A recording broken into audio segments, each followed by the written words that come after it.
Bem-vindo ao Quadrinho ao Quadrado, neste programa, o Teatro Fantasma de Thiago Souto. I'd watch the sand off the shore, give the world if it was mine.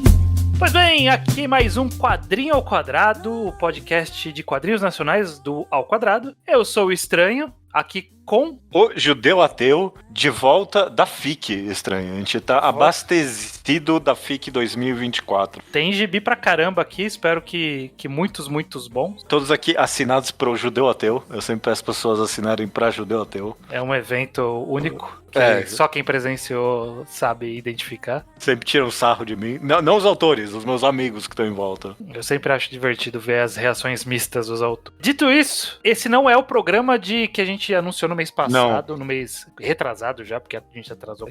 Nossa. A gente anunciou que ia ser um programa de Damasco, mas por problemas logísticos de entrega de produtos, ele não chegou a tempo, e aí a gente pegou um gibi grandão que tinha aqui da FIC, que saiu há pouco tempo pela editora Conrad, então tá aí no mercado, tem tiragem, você vai conseguir achar e comprar, tá aí disponível para comprar em várias lojas online. Então... Inclusive pra gente comentar um quadrinho tão atual, tão de imediato assim. Normalmente a gente pega coisa de 5 anos atrás. A gente não se importa, né?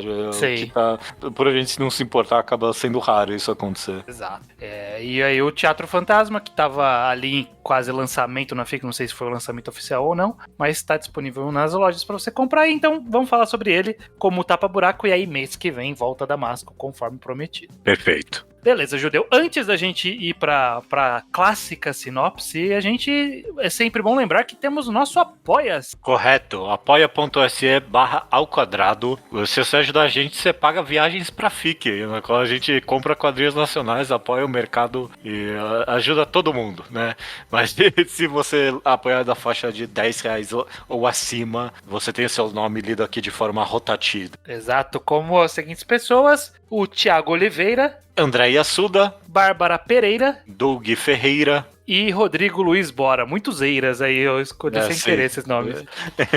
Pois bem, Judeu, vamos lá para a parte clássica desse programa. Se você não leu o quadrinho, você pode ouvir essa primeira parte, que é sem spoilers, e aí a gente avisa quando for começar a falar com spoilers, beleza? Perfeito. Sobre o que é o Teatro Fantasma? O Teatro Fantasma conta a história de Bruna, essa menina órfã, que ela é muito maltratada no orfanato. Ela já é jovem adolescente. Acho que em nenhum momento fala a idade específica dela no gibi, mas sei lá, dá pra entender 12 a 15 anos, alguma coisa assim, né?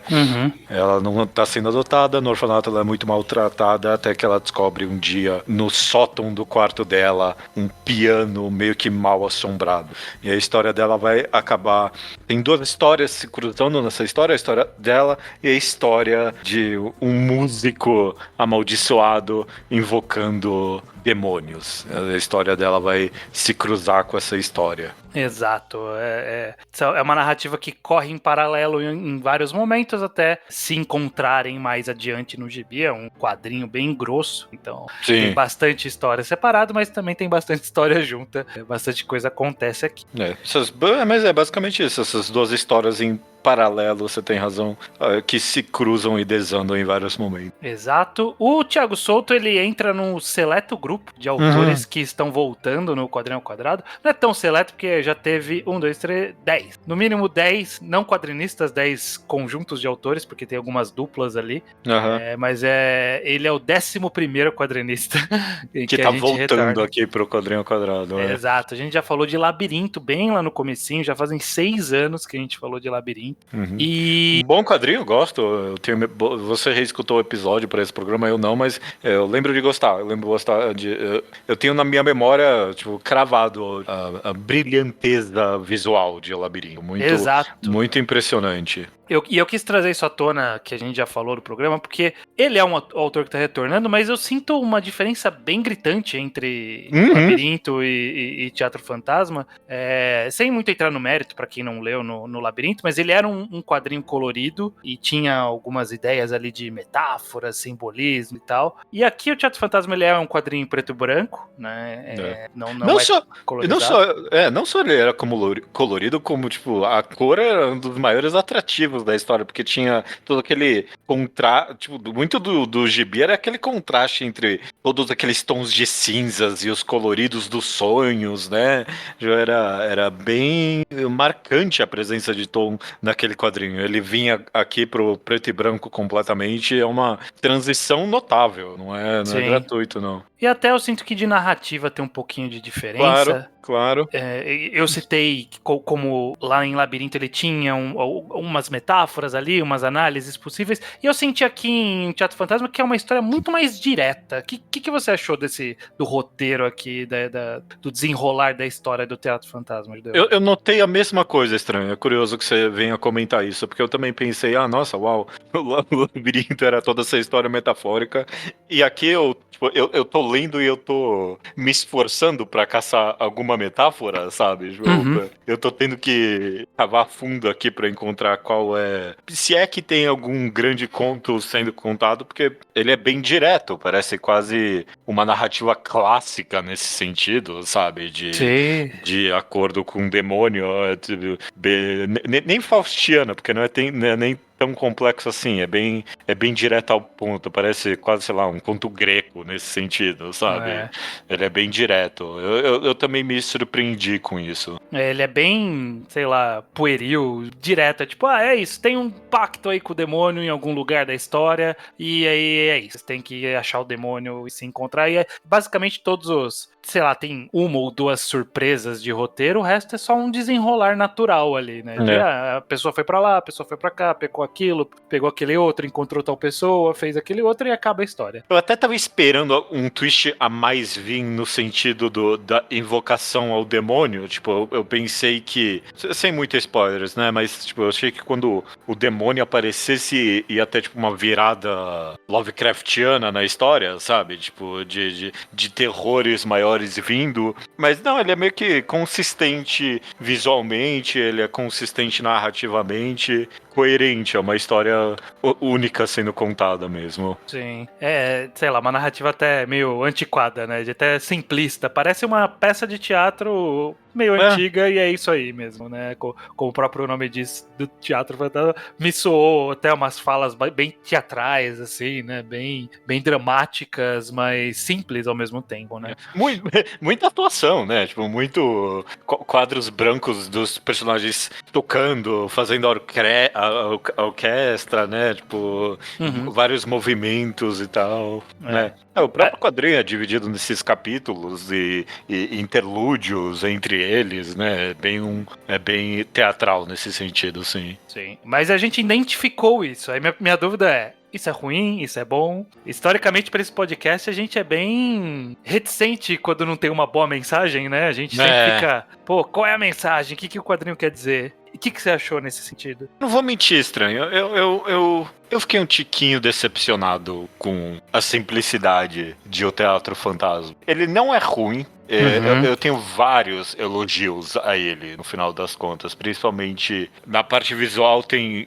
A gente vai comentar mais a fundo, mas tem inúmeras ideias criativas que eu fiquei impressionado e eu gostei. Mas a parte narrativa acabou ficando um pouquinho simples demais pra mim. A personagem da Bruna é a parte talvez que mais brilha na história pra mim nesse sentido. Ela é uma boa protagonista, ela é divertida. Eu queria mais dela no final das contas. Eu até tenho um pouco de dificuldade de sei lá, colocar a Bruna, a personagem principal, nessa narrativa como... Por quê? Sabe? Tipo, eu não tenho motivos pra entender o que tá acontecendo, por que tá acontecendo com ela, porque algumas decisões acontecem. Tamanha simplicidade, porque é tudo muito direto, sabe? Não tem muita nuance. Qual é a lição que ela aprende no final desse gibi? Eu não tenho muita ideia, não. Não tem. Eu não sei, não. Ela, sei lá, enquanto famílias estão em qualquer lugar, sei lá, não sei. Alguma coisa assim. Talvez isso, mas nada muito complexo e nada muito... Eu diria até nada muito interessante nesse sentido. sentido. Eu queria um tempero a mais pra ser estimulado na parte de roteiro. A gente já vai falar de arte, como você falou, também tem coisas positivas dizer, mas essa parte de roteiro não ter esse tempero a mais, que seja, sei lá, alguma mensagem, alguma ideia diferente ali na narrativa que traga uma novidade pra esse gênero do contrato com o demônio e como isso se resolve. Achei que ficou muito, sei lá, não tão... Não, direto muito demais. direto e não me incentivou psicologicamente a avaliar isso mais complexamente. Eu concordo contigo. E nesse sentido, ele acaba não se justificando em termos de tamanho, né? Uma das primeiras coisas que você comentou é que esse gibizão, né? A gente comprou um monte de quadrinho na FIC e esse era, tipo... Ele se destaca pelo tamanho e a grossura dele. E, tipo, você vai lendo... Ele não é chato nem nada. Ele é um quadrinho grosso que você come ele inteiro. Mas você fica muito esperando... Ok, eu já entendi. O que vai vir disso, sabe? Você tá lendo ele, você tá lendo ok. E ele acaba ficando um tiquinho repetitivo olhando por esse viés da simplicidade.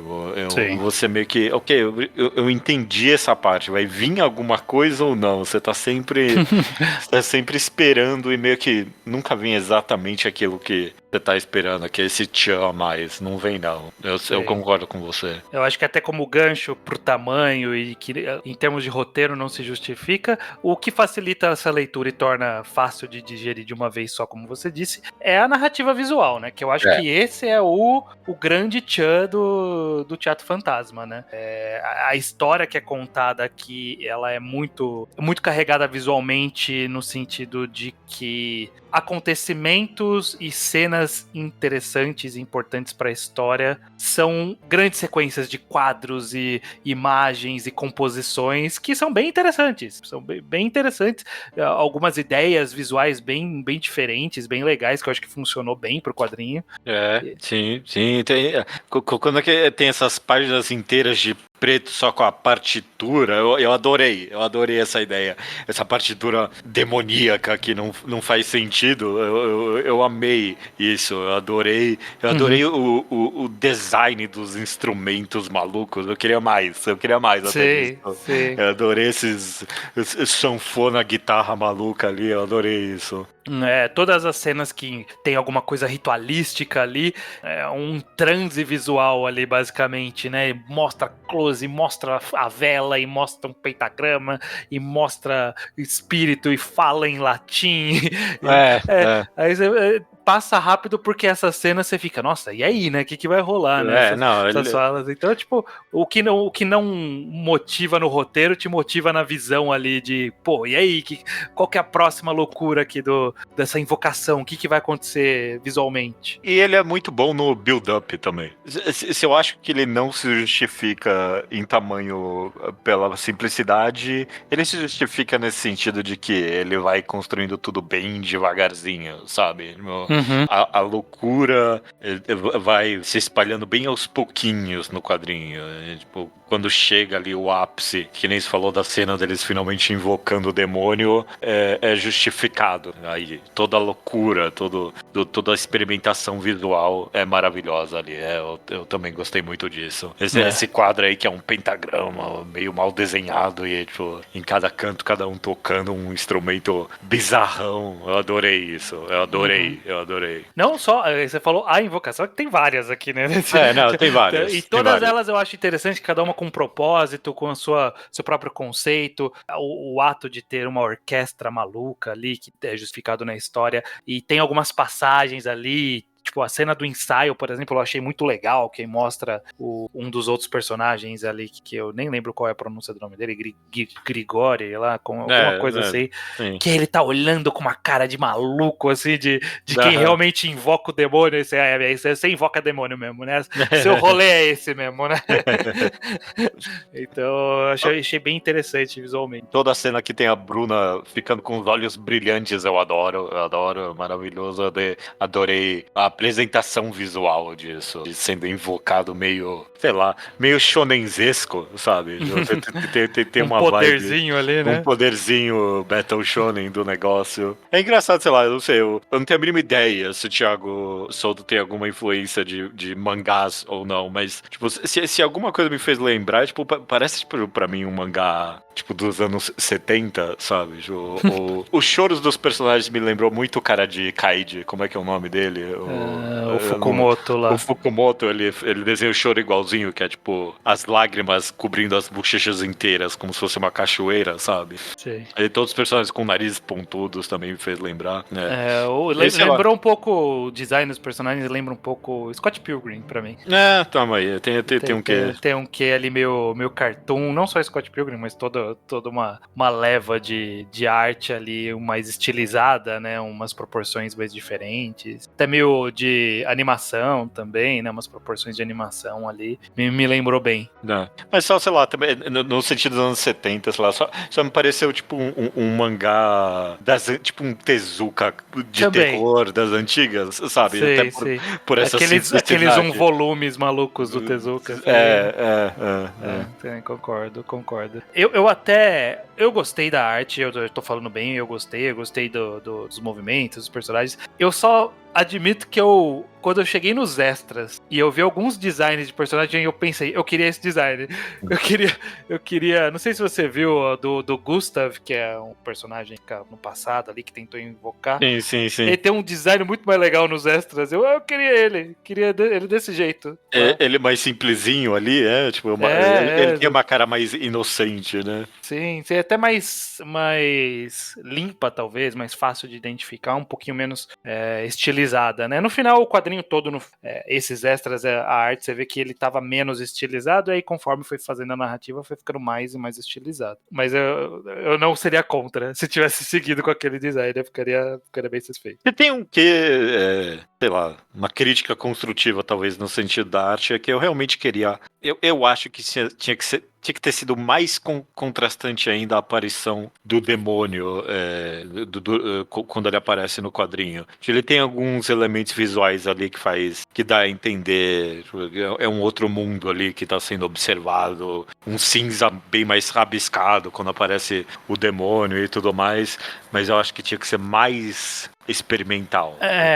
Tinha que ser mais gritante. Tinha que ser, tipo... Eu entendo de onde vem. E tem aquele momento, enfim, na história que como se fossem duas realidades, por assim dizer, o mundo do demônio, por assim dizer. E ele, visualmente, ele é quase indistinguível dos outros cenários. Talvez seria o lugar de dar uma pirada. Ia ser legal também, concordo. Tinha que ter, essa é a palavra, ele tinha que ter dado uma pirada ali com um demônio um pouco mais. Ainda, é bastante, dá pra ver que teve empenho nessa parte, mas mais ainda, tinha que ter pirado mesmo, quebrado as sarjetas, feito tudo que dá pra fazer com o quadrinho, tinha que ter sido feito ali, eu acho. Sim. Eu teria elevado o nível aqui pra outra categoria mais interessante ainda. Uhum. E os personagens desse quadrinho, Judeu? A gente falou um pouco da Bruna, você falou que você gostou dela como protagonista, como desenvolvimento da história, o que você achou?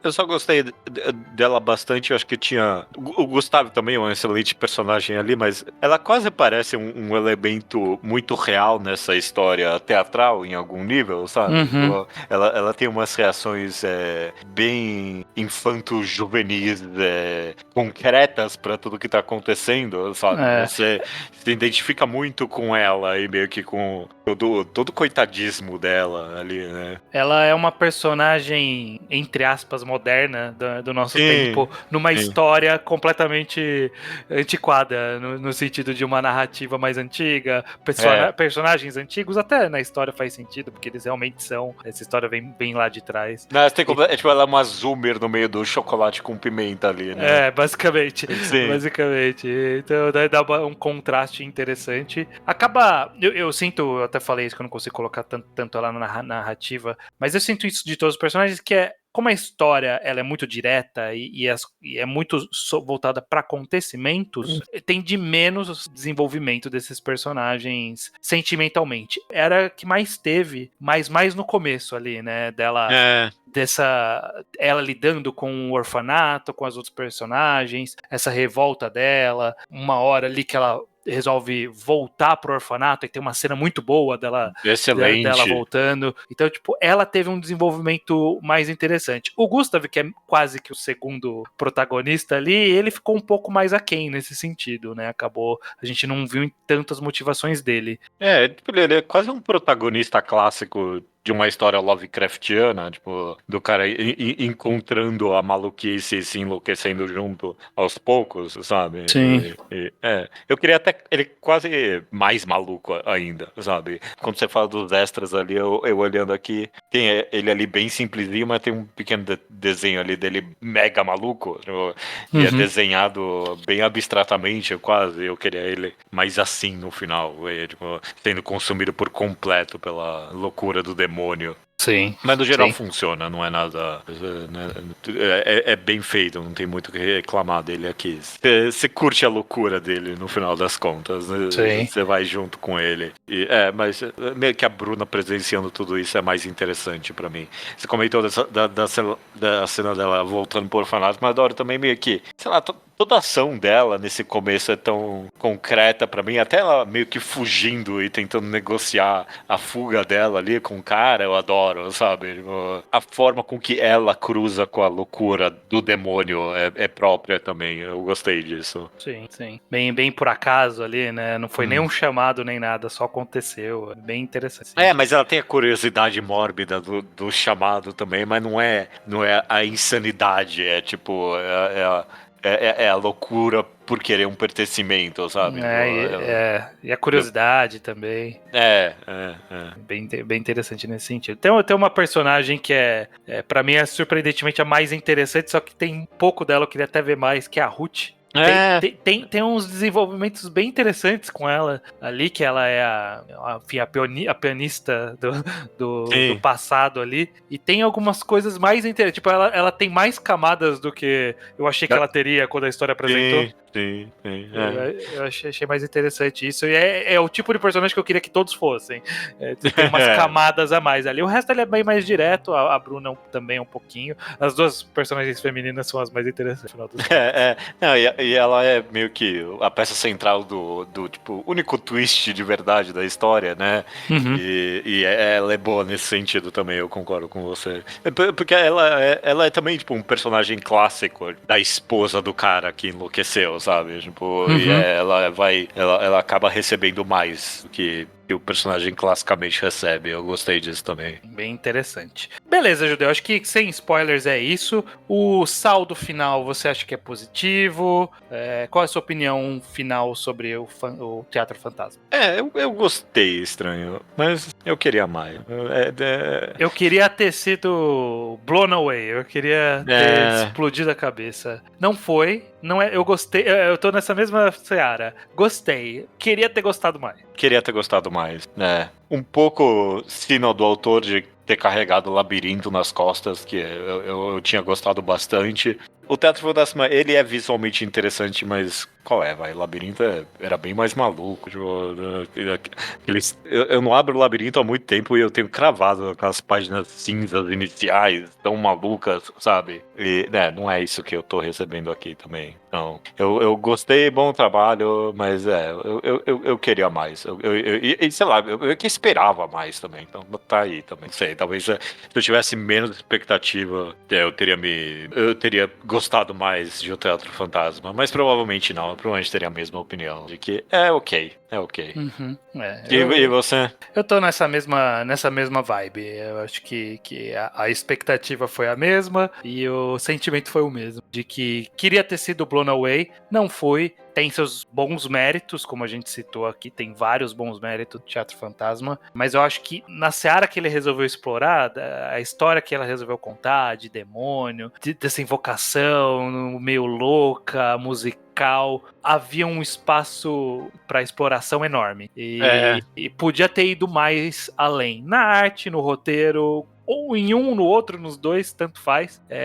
Se tivesse brincado mais, viajado mais, eu teria curtido mais. Mas... até porque, de fato, é uma história que já foi contada 1000 vezes, né? Não é como se... É um quadrinho que entende que essa história já foi contada 1000 vezes, é uma história clássica aqui. Mas se já foi contada 1000 vezes, eu gostaria de algo novo, no final das contas. De um temperinho, faltou um temperinho ali. É. Mas beleza, Judeu, quem leu Teatro Fantasma pode continuar nos ouvindo aqui na segunda parte, agora com spoilers. Eu tenho umas coisinhas pra comentar com spoilers, né? Se você não leu, você pode ir atrás, se você se interessou pelo que a gente falou aqui, ele tá disponível, a gente deixa sempre o link no post, vai atrás, leia e vem ouvir a segunda parte com spoiler. Perfeito. Vamos lá.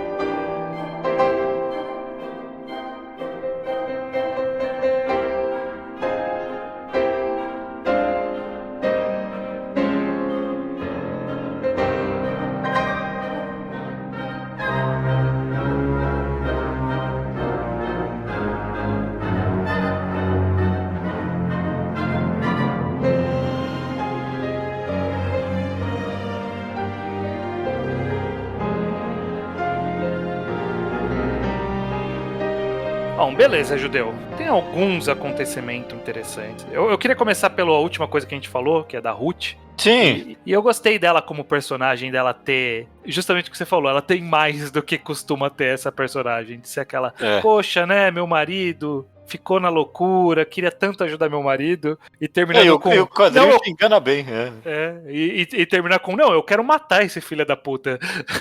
O que ele fez comigo? Vai tomar no cu.